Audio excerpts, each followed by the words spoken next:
Hi everyone, welcome to my channel.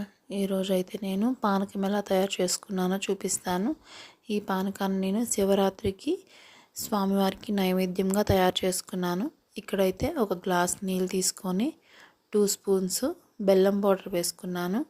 ఒక 20 మిరియాలు, ఒక 4 ఇలాచీని మెత్తగా పౌడర్ చేసుకొని ఇవన్నీ కలిసేలాగా ఒక స్పూన్తో కలుపుకున్నాను.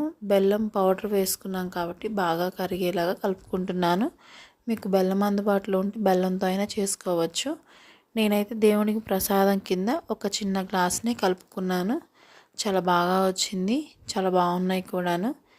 మీకు ఈ వీడియో కనుక నచ్చితే లైక్ చేయండి, నా ఛానల్ని సబ్స్క్రైబ్ చేసుకోండి. చాలా ఈజీగా చేసుకోవచ్చు.